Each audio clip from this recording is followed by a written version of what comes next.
Hello, welcome, welcome, welcome. If you are looking to become a career musician, you're in the right place. So welcome, welcome, and welcome one more time. My name is Maurice Carroll. I am a music producer. I am a music business consultant and composer. There are a list of things that I also do, but for right now, we're going to say studio engineer, we're going to say recording engineer, and a lot of other things. To my left, we have Janice B. I am Janice B. I am a singer, songwriter, and lyricist. I've been performing music professionally for almost 20 years now. I've collaborated with several DJs overseas on house music tracks, also local DJs. I've written music for other people as well as myself, and I'm also a voting member of the Recording Academy. And we are here to talk about how to become a career musician. And if you're like me, you're probably going to say, well, why should I listen to these guys? And just to kind of let you know a little bit about my history as well. I've toured about 5 or 6 countries as a keyboardist. I've recorded, I don't know, maybe hundreds of songs and artists. And we've collaborated on a few things and gotten a lot of attention for it. And that is our background. And what we want to do is help you understand some of the core, basic, foundational things that we've learned along the way. I've been in music for over 27 years now. I've been playing music since I was, 11 years old. So we have a lot of information to share with you. So stay with us. We're gonna run through a lot of information. So be prepared to take some notes. We're going to go right to the beginning and let's discuss what an artist is and what a product is. Because as a consultant, a lot of times my clients come in and they view themselves a certain way. So let's get to the definitions first and let's talk about what an artist actually is. An artist is a person whose passion is to create music and to perform music, whether it's singing or playing instruments or writing lyrics. And then you have a product, which are commodities that are offered for sale. So in the music business, that would be considered you. So we're going to talk a little bit about what you are. And I'm saying what you are, not who you are, because you're going to be considered a product. And we're going to talk about that. And we're also going to talk about what the music actually is, what the music business actually is. It consists of companies and artists that earn money by creating music. And we're going to understand why we're defining everything so that you can understand a little bit more. And we're going to talk about a little bit more about how everything flows. So one of the things that we often find, we have these questions as artists that we always ask ourselves. We'll say things like, well, what do I need to get my music heard? We'll say things like, how do I make money off of this? And you know, there are so many things that I can do. I can write, I can sing, I do this genre and that genre. And then you have all of these questions and you position yourself a certain way. And I'm here to let you know that you're not alone. We have thought the same things. We've had these same questions. And we're going to get into it a little bit right now.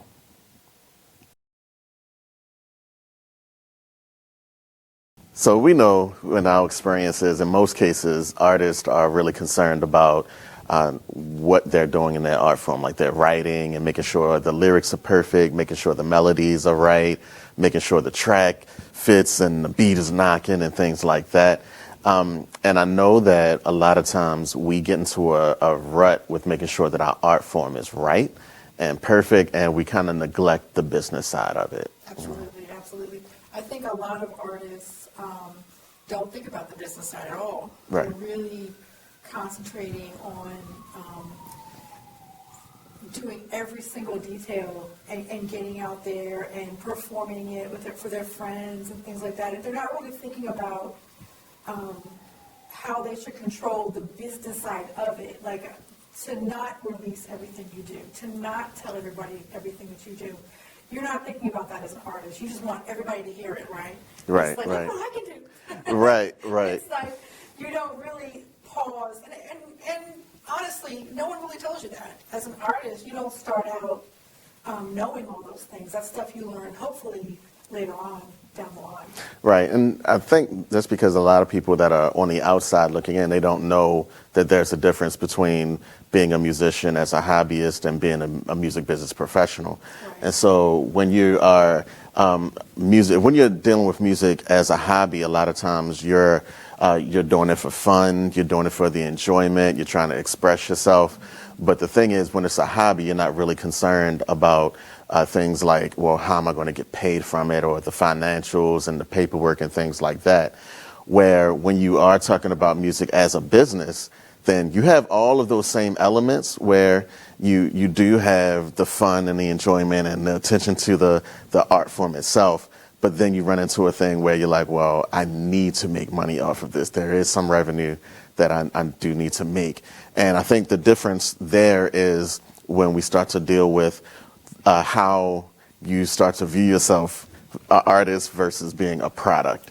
And a lot of people don't, a lot of artists have a little bit of trouble doing that. I know I hear all the time, and I know you've heard it too, where where you think that you're going to get discovered strictly or very close to strictly on the art form, not understanding what happens behind the scenes. And so I like to often tell people to look at yourself as a product. Take your art form out of the picture, and let's take your personality out of it. And let's say, okay, now you're a product. And when you're dealing with a product and you're in business, you have to deal with marketing, and you have to deal with branding, and you have to deal with positioning, and all of those different things. And so as a product, one of the things, and I know you have a little bit of input on this, how it works, is having a box theory. That's what I call it. That's my little my little thing. I call it a box theory. And what it means is that you take whatever, most of the things that we get is packaged in some type of box or some type of container. And you don't know what all is in that container and what it can do until you open up the container. And so the box theory is to say, when you are super talented, like yourself, I can write, I can sing, I can, right. When you're in that position, you don't want to tell everybody straight up front everything that you can do, especially when you're taking the music business seriously, because as a professional, it comes across like you're all over the place. The best thing to do that I've learned is to figure out one or two things that you can say that you are, and then you build from off of that. So if somebody comes in and says, oh, you're a singer-songwriter, and you say, yes, I am. And then once they get to know you, they discover the other stuff. Yeah. But it's kind of off-putting to list down a bunch of things, because you don't know where can I work with this person, because there's so many things and it's all over the place. And you also, honestly, you're not great at everything. Nobody is great at everything. Right. When you start out as an artist, a part of the problem, not a problem, but the challenge is when you're an artist, you don't see those things. So I can do this, I can do that. And if you're really hungry and you really want to work and you really want to get discovered, you try to do everything. You try to fit in everywhere. And then people kind of take you for granted because you're just everywhere. There's nothing special about you. And if people will pull back, if artists would just pull back for a second and say, what is the best thing I do? What is the strongest thing that I do? Right. And I need to put that in the box. Right. That's what I need to work on and build from there. But that's definitely a difficult thing to do as a new artist, especially. Right. So there are 5 things that I think you should know to become a career musician. And these are things that we've learned in our experiences as well. So the very first thing is to ask questions and do research. That is the number one thing that I noticed, that a lot of artists have a lot of assumptions about how they think the business works or how it should work, And when you ask questions, you begin to find out how much you don't know. And when you start doing the research, you find out about like a lot of the myths that you thought were in place and how wrong it really is. Right. So number one, ask questions and do your research. The second thing is to know the functions of the businesses that you're going to be dealing with. So dealing with the studios, your publishers, your labels, your distributors, understanding what each one is supposed to do. You know, I noticed that I've dealt with artists who walk into the studio and they think that once they're in the studio that everything is off to the races from there, not knowing that the distributor is not associated with the studio, or not knowing. They come in and hired you as an engineer, and they don't have a producer. Right. And they think you're going to do the producer. Right, That's right. A whole different Right. That's a whole different price tag. Right. So understanding those positions. Number 3, we're going to say have a fair understanding of the languages. This is super important. That's a hard one. Yeah. That's a hard one for new artists. It is. It's a hard one for established artists. Yeah. So what I mean when I say understanding the languages, you don't have to know, you don't have to understand recording engineering as I say, okay, well, we're going to take 6 dB down and let's roll off this frequency here. They don't have to know that, but it is important enough to know, okay, well, am I peaking? Am I not? I sound like I'm like little things like that. I didn't know what a click track was when I first started working in the studio. Right, so. You want to work with, you want to punch it in? Or do you want, I'm like, I don't know. Right. So little languages like that first of all, it'll save time. And because of saving time, it'll save money. It's one thing to go into a studio and you're like, well, take me back to when I said, blah, blah, blah, blah, blah. And versus saying, can you take me back 3 bars? It saves time, and the engineer won't have to go back and try to find where you. Yeah. So things like that. Okay. Next, we're going to talk about focusing on consistency rather than perfection. And I know this is a sensitive spot for a lot of artists. I know that it is. And here's why.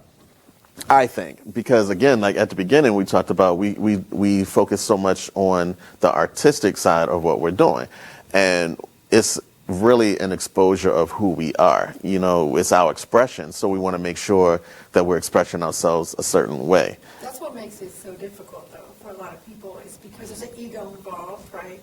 And if you're a new artist, you probably, most likely, unless you have a family full of career musicians, you probably don't have anybody who knows anything about the music industry, and they're like your biggest fans, and they think you're great, and you have this head full of confidence, but you really haven't been out there working with other people, finding out where I fit in here, and making a consistent impression on people. It's like, here I am, I'm great. My mom said I was great. Right.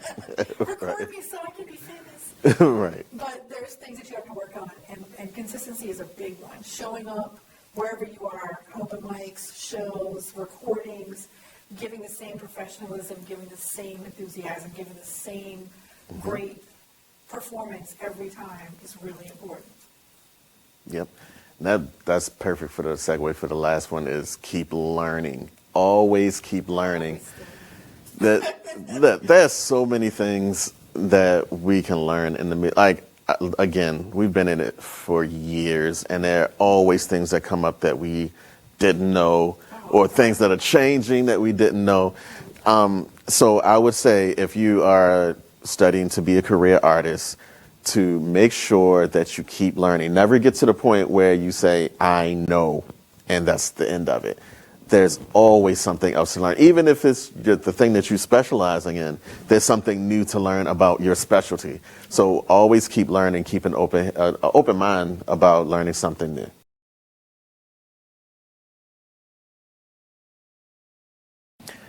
So one of the things that I like to talk about, because it always brings the eye-opener to artists, is how many options that they have when they are walking into being a career musician. And so I know that a lot of times and I did it myself, you walk into the music business and you have your eyes set on a particular goal and how you're going to make it, and that is going to be the path, the only way that you're going to make it. I'm going to sing these type of songs and be this type of musician. And right. So I want to kind of get into a little bit about how you can be both a career musician and an artist.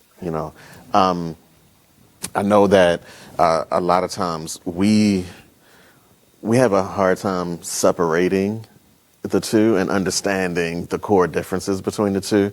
But before we get into that, let's talk about how we can diversify our art form and how we can make some money and sustain ourselves with being a career musician. So the first thing on everybody's list when it comes to that, I think, is live performances, right? Yeah. Now, you can do a number of live performances. You can do the festivals, we can do the smaller clubs, you can do private, you can do wedding gigs. There are a lot of those that we can do. One of the things that we're doing now, secondly, is that we're partnering with another business, another nonprofit.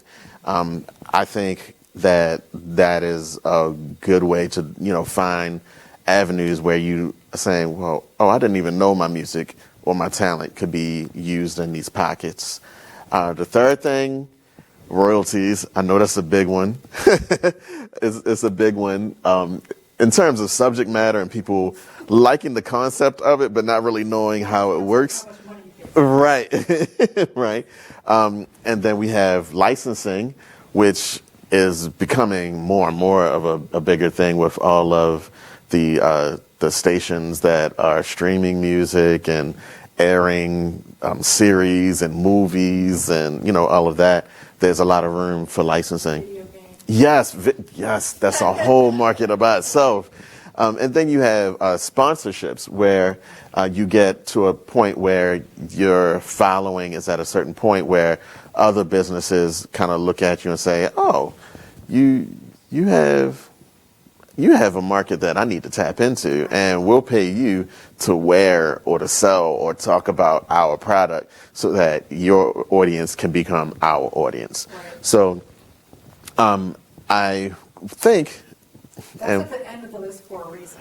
Right. You don't start there. Usually, you don't usually start there. Right. So we have those five points. I want to say, for me, I was, when I got into the music, I was kind of dropped into the diversifying because I had to play. I was producing. I was already directing and things like that. So I already had my hands in a lot of different things. And I kind of want to see and let the people understand and talk about some of the ways that you found how your money was diversified as a musician. Listen, so I didn't get dropped in anything. I started out in a cover band and I had never been on stage, other than being in school, going to choir and stuff like that. But to be paid to perform as a brand new artist who's starting out with a cover band, you make some money, but you have no clue. There's a box you're in, you have tunnel vision, and you're also reliant on the other people in the band. So if everybody in the band is, like we talked about, an artist or a person who's doing it for a hobby, and you want to write music, and you want to tour, and you want to do this, and they want to do weddings, and that's all they want to do, it's a conflict. So I think you learn as you go. That's how I learned. Mm-hmm. I learned from you. But you don't just walk in and immediately, get licensing and get sponsorships and stuff like that. You have to start out and with the first money coming in for most artists is performing live. Mm-hmm. Whether you're doing an open mic because nobody knows you, so you feature at an open mic, get a little hat passed around, you might get $40, and you might have to pay your whole band. Right. So, that's how you get to know people, and that's how you move forward, and that's how the other things start to come in. Then you meet people like Maurice who are like, wait a minute, let me show you something else. But it doesn't always work like that. You really have to do your research. You really have to get yourself out there and meet people and network. Mm-hmm. Absolutely, yes. Sure. So I want to paint a better picture so that everybody can understand how the not streaming, but how the income can work. Okay. So let's pick a song. I'm not going to name a song, but let's just say you have a song that you've written. Okay. All right. And then, for example, we've heard songs on the radio. We've heard them streaming. All right. So let's say said song is on the radio, is getting played. All right. There are certain royalties, performance royalties that you can collect from that.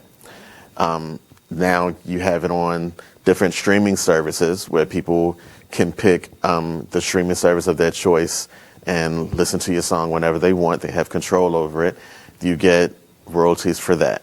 So that is that's one stream, two streams that you're getting royalties out of.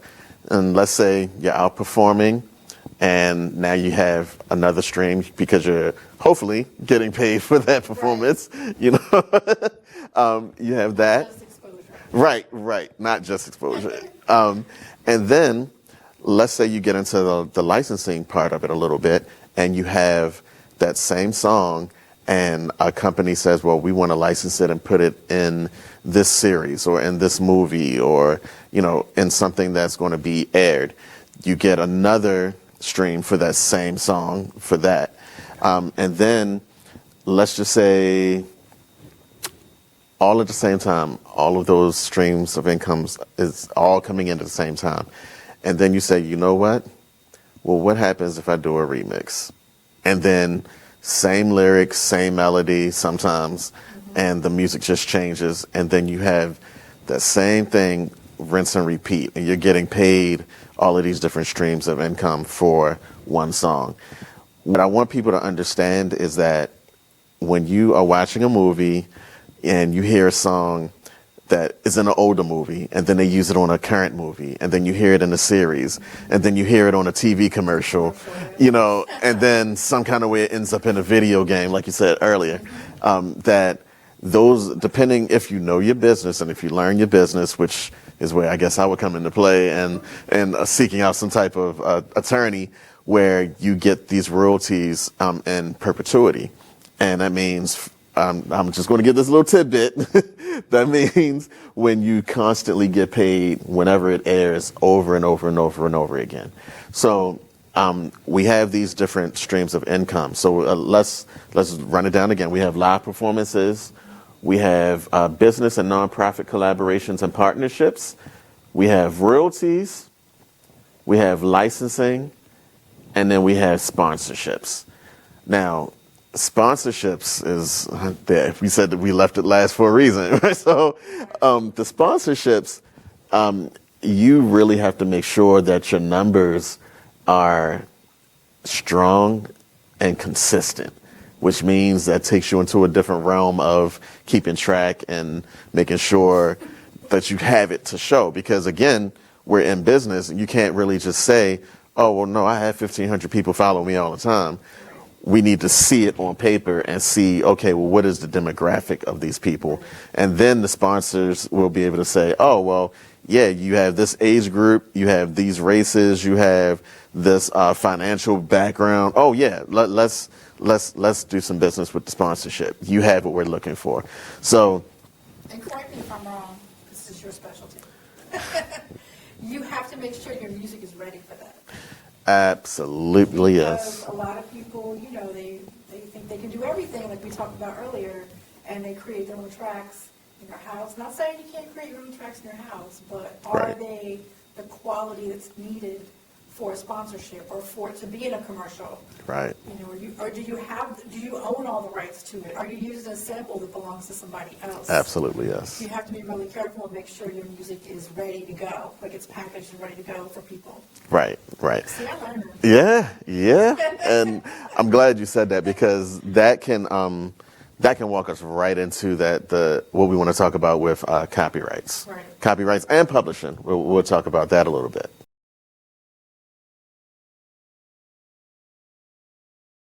So we want to get into copyrights just a little bit. So all too often, I know I've heard the statement, I don't want to send my music because it hasn't been copyrighted yet. And I want to address that just a little bit, even though I know that copyrights are being covered in full detail. So this is just for the people who need a kind of overview, because this is what I've heard a lot. So if you go to copyright.gov, they have a FAQ section. And if you go there, there's an answer to one of the questions that we often get, which is, when is my music protected? And their answer is, your work is under copyright protection the moment that it is created and fixed in a tangible form, and that it's in a perceptible, either directly or with the aid of a machine or device. Now, when that happens, when you have it protected, it means if you are in the studio and you have it recorded, that counts. If you're recording a voice memo into your phone, that counts. Things like that. Now, under that same section, it also says, well, if it's covered when it is in a tangible form, well, why do I have to register it then? And so their answer is, well, do I have to register it? So the answer is no. In general, when you register it, it's voluntary. And so that the copyright really exists for the moment, it exists the moment that the work is created. And you do need to register it just so that if you wish to bring a lawsuit against someone dealing with your music, dealing with what you've made, or if there's been some type of infringement, that you have something that has been documented to show that you own that copyright. Now, a quick little way to kind of understand what I mean is, you can learn how to drive a car and know how to drive it, know how it functions and all of that, and be driving, but then you run the risk of, say for instance, getting pulled over. Then you don't have the license to prove that you've been properly trained, covered, all of those things with driving a vehicle. The same thing works. You can have a copyright as long as it's tangible, you have it. But when it comes down to something lawful, then you need to have a registration for it. You need to have it copyrighted. So let's go into PROs, because that's another thing that we want to kind of get into a little bit. One of the things that people want to know is, well, do I have publishing? And they don't understand what publishing is. And they say, well, I'm covered under BMI, or I'm covered under ASCAP, or I'm covered under a particular PRO. So I know this is a big question, and it sounds like a huge amount of information to kind of know about, but let's do this. Let's get rid of a couple of myths that'll get you on the right track on becoming a career musician. So one of the first things we want to talk about, again, is PROs. BMI and ASCAP are PROs. PROs means performing rights organizations. They are not your publisher. They are not your publisher. I'm going to say it again. They are not your publisher. They are a performing rights organization. So what a publisher is, a music publisher is someone who administrates and oversees how your royalty payments are allocated. And they usually also secure opportunities like sync licenses and pitching songs to artists and labels. Now that we know what a music publisher is, I said that PROs are not your publisher. Let's find out what a PRO actually is. So we said that they are performing rights organizations. Now, what they are responsible for is for tracking and collecting performance royalties from songwriters and to allocate them to the correct copyright owners. So that takes you back to understanding why you need to have your copyright registered. And then one of the confusing points that we want to clear up is that a PRO collects for public performances. So what that means is, when you're out performing live, when your music is being performed, say, for instance, on terrestrial radio, things like that, those are considered public performances. Those are the things where the PROs are collecting. When your music is under licensing for TV shows and movies and video games, those are the type of things that the PROs will collect your money for. The publisher, on the other hand, will solicit for those things to happen. And they'll deal with other things like that. So without going into too many details, because I know I don't want to confuse anybody, and I want to make sure that you do your due diligence with understanding and researching. So we're going to stop there with that. But just make sure you understand the differences between what a copyright is, what a PRO is, and what a publisher is.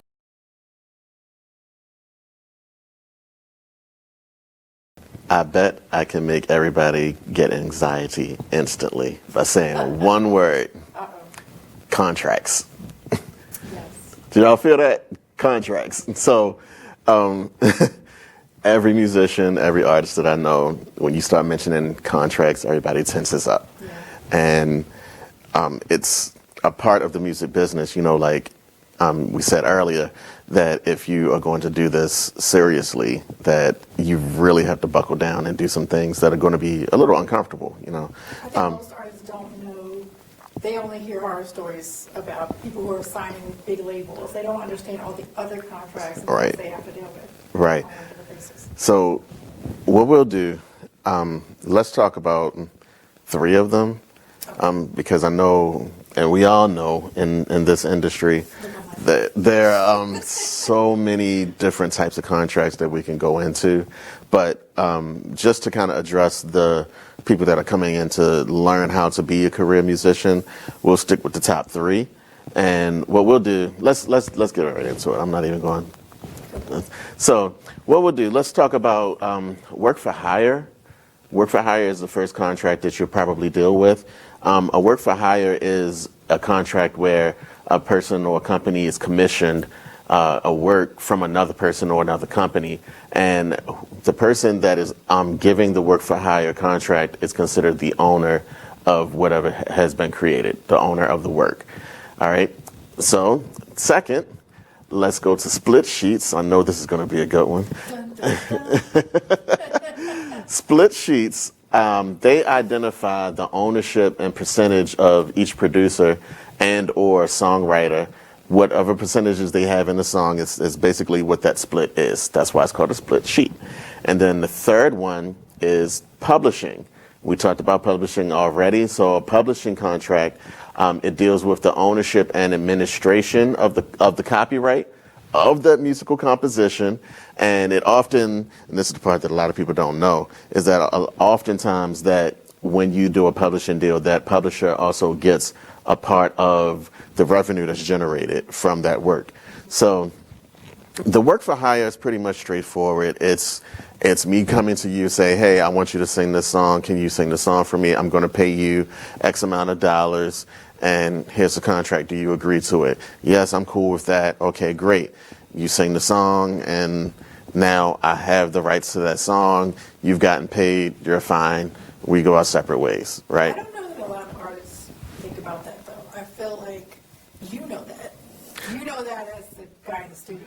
But the artists don't think about the fact that anytime you're creating something and you have to bring musicians in, and these might be your friends, they might be people you've been playing with forever. If it's your project, if it's your song, if it's going under your name, you wrote it, and you're bringing them in to play guitar, you need to get them to sign it, even though it's your cousin or whatever. Absolutely, they need to yes. sign that, and they get paid that amount of money. They don't get anything else. So they can't come later on down the line and Right. say, "Well, I changed the way she sang Right, that. right. I did this. No, you didn't. You just played this part." Right. And that it's really has to be specific. And I think people, like you said, have a lot of anxiety, especially with people they've been creating with their whole lives. It's an issue trying to get that on the table.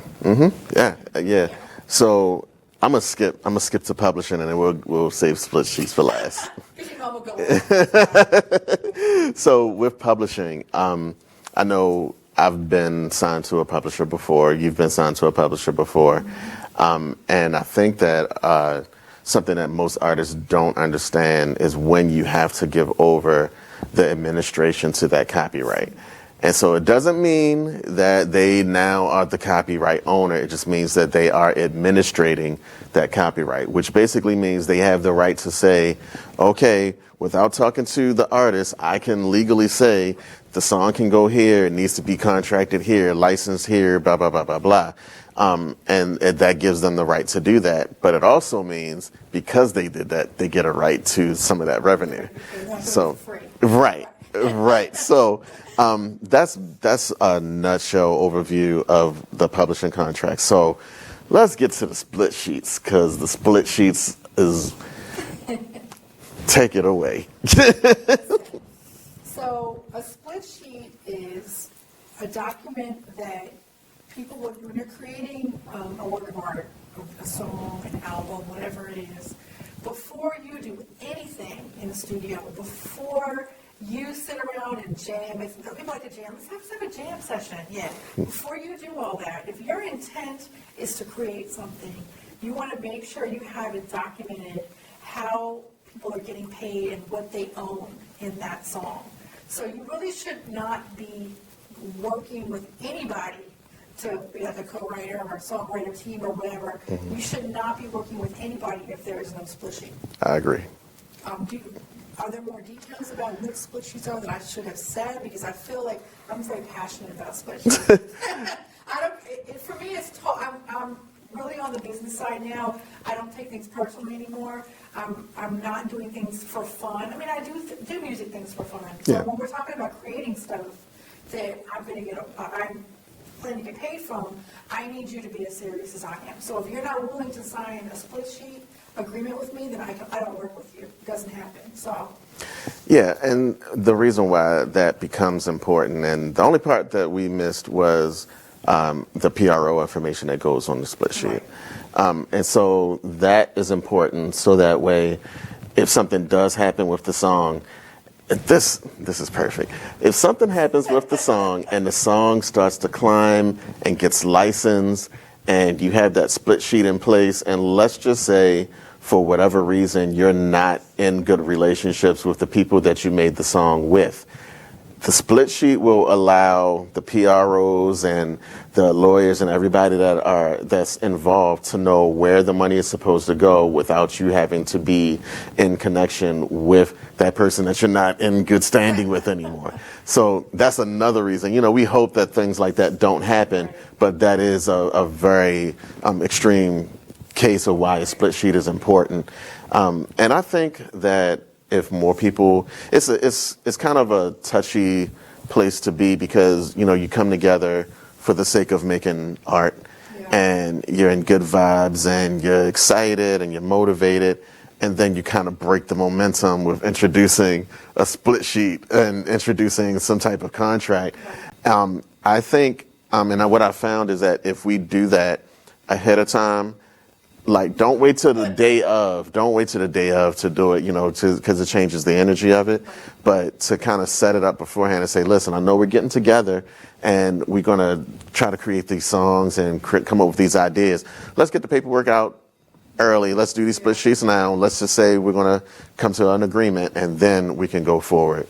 Yeah, and if you're working with producers like Maurice, or you're working with seasoned musicians who make a living from what they've created, they already know. It's not a problem for them. It's the people, like we talked about, where you've come up, maybe like in the band I was in. I had people that didn't want to sign split sheets for some of the songs, and I just dropped them. I'm not going to promote them or do anything with them if you're not going to sign to say what portion we're getting, because it's all fun and games until somebody wants to pay you a whole lot of money for it.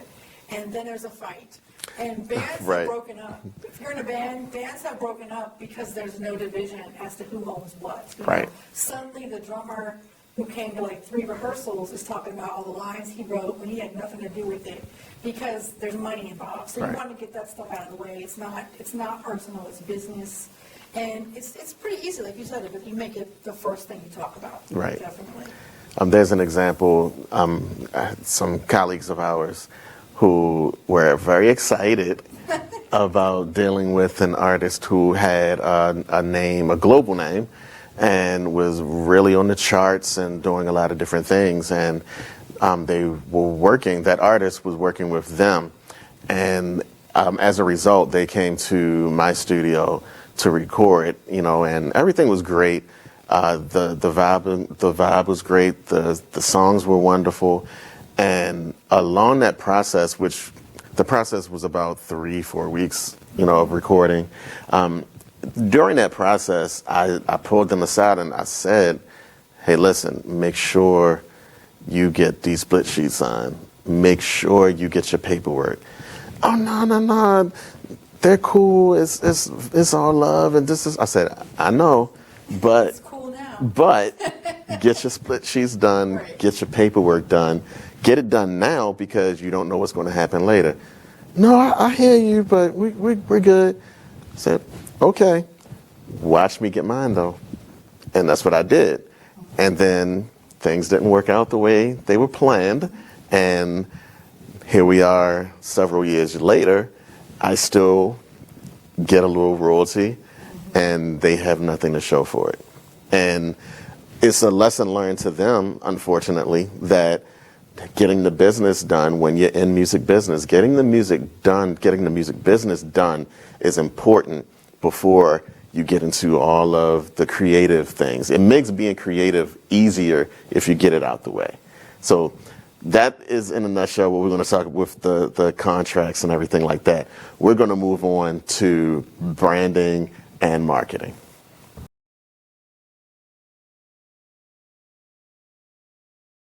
So how many times have you seen an artist that you've never heard of, never had any knowledge of existing, and then boom, they're in front of you, they're popular, the music is on the radio, the videos are out, everybody's talking about them, trying to be like them.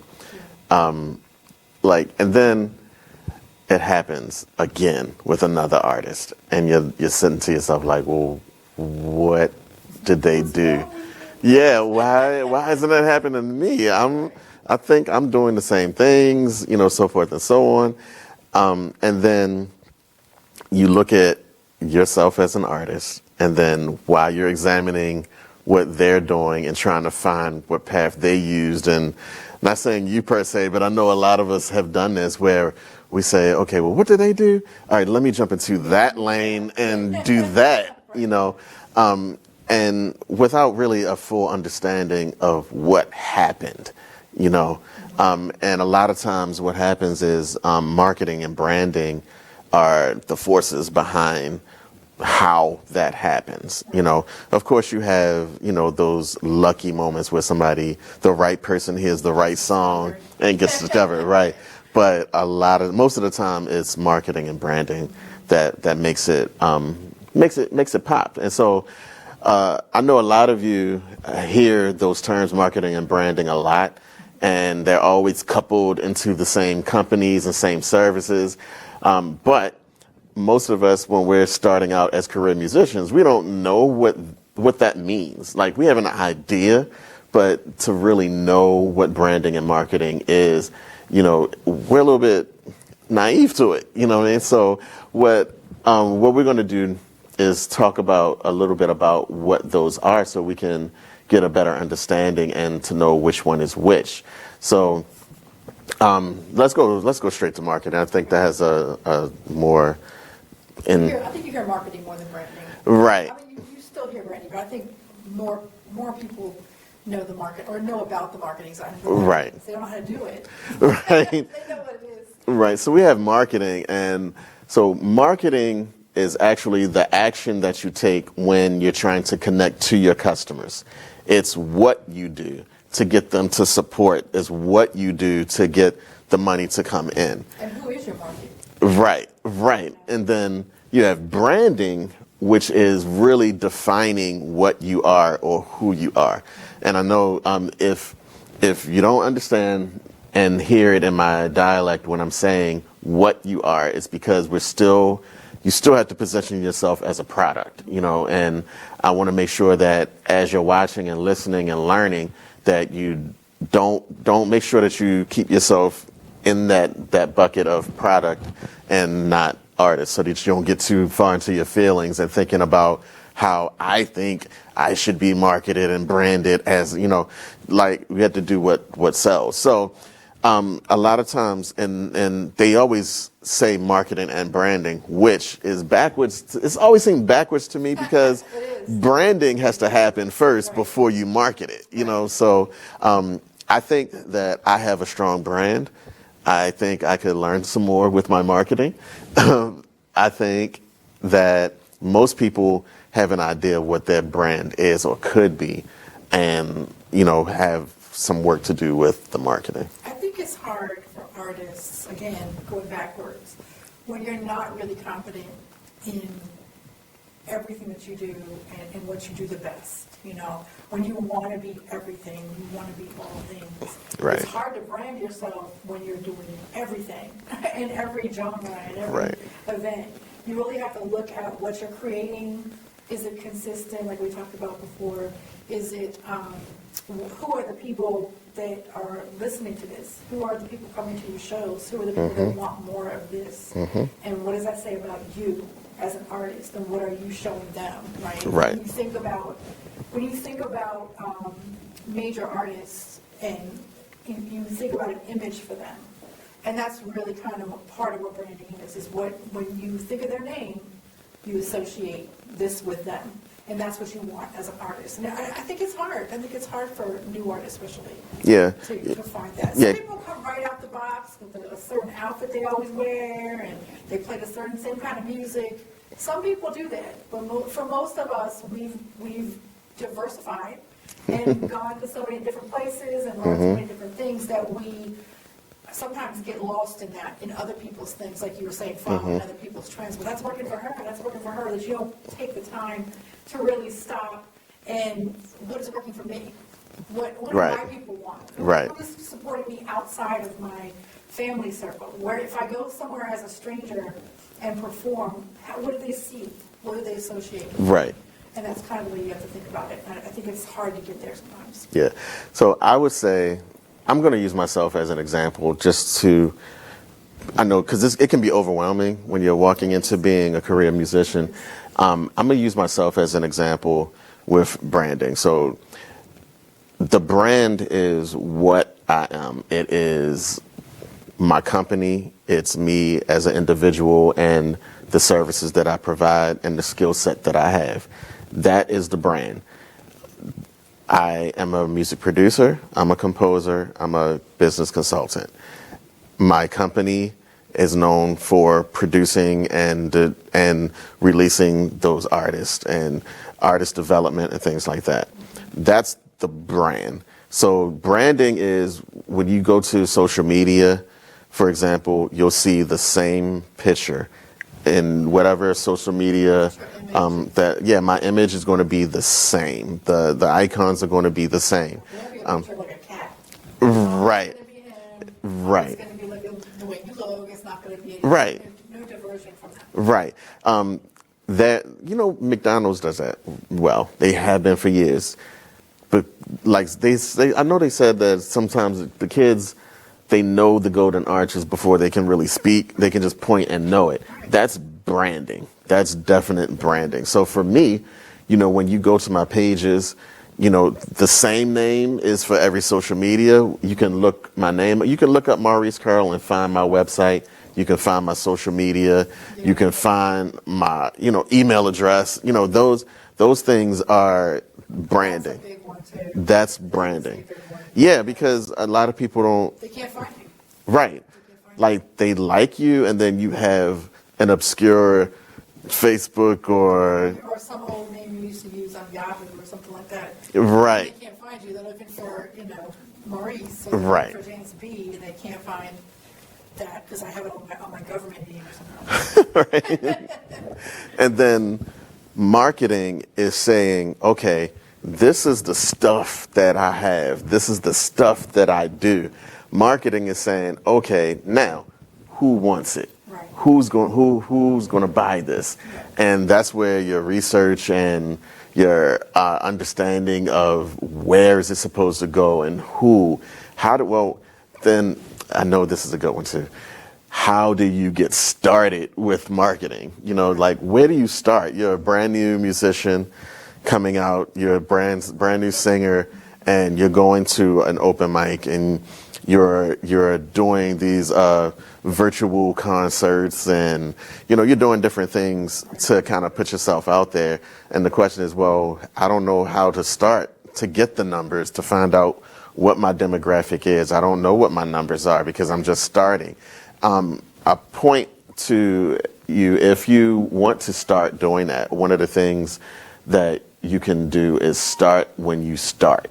So if you're going to an open mic, and no, let's take it back even further. If you're a singer-songwriter or musician and you're playing in front of your family and they like what you're doing, okay, you can start there, and then you venture out to the public and say, okay, well, I'm going to go to this open mic, or I'm going to post this. And you find out who's liking your statuses, and you do some work, like go to go and thank them, not as a blanket statement, but you go individually and thank you for listening to my music. Thank you for supporting me. Are you interested in finding out something else that I'm going to be doing? I like writing songs. Are you interested? Yes or no? You get your response, and now you get to put that person in this. With their email address. Right. Or connect with them on social media.